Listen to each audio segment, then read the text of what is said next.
Chapter 4. The Spiritual Law of Supply and Demand. Concept. Money is important because it is a symbol of your mastery and comprehension of life's great journey. You don't have to become rich, but you do have to have your money trips under control. Commercially, the law of supply and demand states that if there is more demand than supply, prices go up, and if there is an oversupply and less demand, prices go down. But there are other aspects to supply and demand which are less traditional. To make money, you have to deliver your energy in some form to satisfy a demand that is out there. And if what you're selling is energy, charisma, and enthusiasm, there is no competition, because most others are selling things that are lifeless, loveless, and dull. So your stuff, your service, your creativity, whatever, will always be different, unique, and desirable, because you will imbue it with energy, the God force, love, and caring. It will excite people and bring them to life. It will carry within it the energy of the part of you that joined, the aspect of you that celebrates life, laughs and is carefree, the part of you that honors humanity. It may just be a garden chair that you're selling, but your garden chair will radiate with light and love. It will be so lovely you could place it at the head of the round table, and no one would think it odd, as your chair is a beacon of light. Energy is easy to sell. Everyone is into it. It helps them feel special, looked after, and secure. Once you imbue your life, your products and so on, with energy, you will see that the law of supply and demand no longer applies. It only relates to the tick-tock world we see around us. It does not apply once you understand the trick of projecting energy into your money-making activities. To properly comprehend this idea, you first have to make a subtle ego shift in your mind.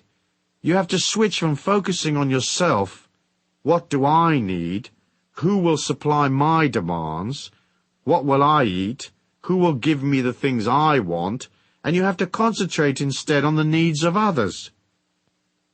This doesn't mean that you have to become a charity worker or disempower yourself financially. It's more a way of saying your needs will be met once you find a way of projecting energy and fulfilling somebody else's need.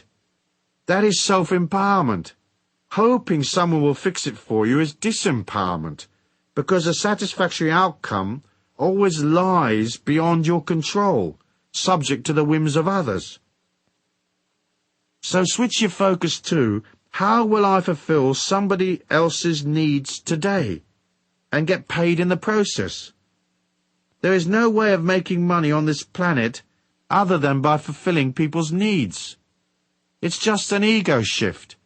First you concentrate on serving others, and in that way you serve yourself. There are more than 5 billion people on this planet, and every day of the week each one needs, say, 100 different things. There are trillions of demands that need satisfying.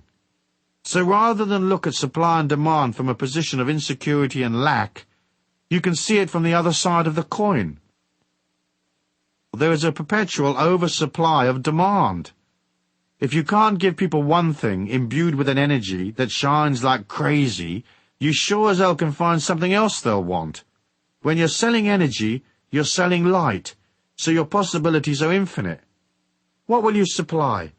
The things that humans buy come in 3 categories. They buy services, knowledge, or products, nothing else. You can raise your energy, you can change your consciousness, you can align to the divine abundance in all life, but when people are attracted to what you are, you have to have a knowledge, a service, or a product to sell them. Simple, really. By concentrating on what people need, you become abundant. When you look at the marketplace of life, isn't it true that so many products don't work? How many restaurants have you eaten in that are not clean or customer-oriented? How many businesses exist just to screw people, rather than to love them and satisfy their needs? There are so many shoddy products and rip-off merchants who haven't clicked into, how will I fulfill my customer's needs? Often, a customer's needs may just be an emotional need to talk to you about their life while you're selling them something. However, in order to get this supply and demand thing down right, you have to think in terms of energy, and you have to be clear what you will sell people. Providing a service is not usually as profitable as selling knowledge or a product, because more often than not, services have to be delivered personally, and there's a limit to how many hours a day you can deliver the service, and at what price you can charge. Knowledge, on the other hand, is valuable and easily packaged. We live in an information age. There are hundreds of ways of packaging knowledge. What you deliver in the form of knowledge does not have to be way out. It just has to be presented concisely, inexpensively perhaps, and with originality. If you have knowledge that people want, you can quickly become wealthy. If selling products is what appeals to you, think of products that you believe in, products which are worth the money. Ask yourself, can I put my heart and soul into the product? Can I be enthusiastic and really love this gizmo, really serve my customers? So to sell things successfully, you have to subjugate your ego long enough to take people's money. This might sound a bit brutal, but in fact it is a religious, spiritual idea. You subjugate your needs, your life, your aches and pains, your experiences, and listen to others. Watch their eyes. Notice their body movements. Relate to them. Ask them questions. Work out, what does this person want? Then fulfill that want. Think about how you can improve what you do.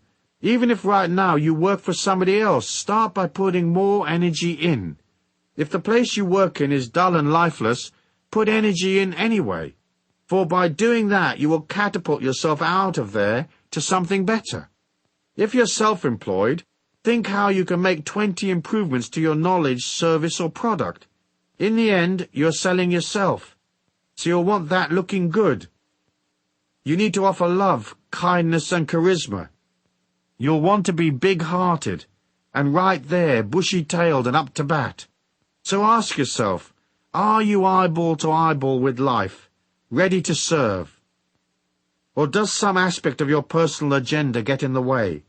If it does, put it to one side, quick. Put it aside long enough to cash the check anyway. You can always visit your therapist after work. So offer beauty in an ugly world. Offer kindness where ego and greed predominate. Be accommodating and free-flowing when others are uptight, edgy and stiff. It's so easy to understand. Take the product you're selling and visualize the divine light shining upon you. Breathe that light into your being and breathe it out. Place the light into the thing you're selling. If you are a massage therapist, project light into your table and your little bottles of oil. Most of all, project light into your hands before each session, and of course during each session. If you're selling things on shelves, touch them regularly. Move them about. Make them come alive.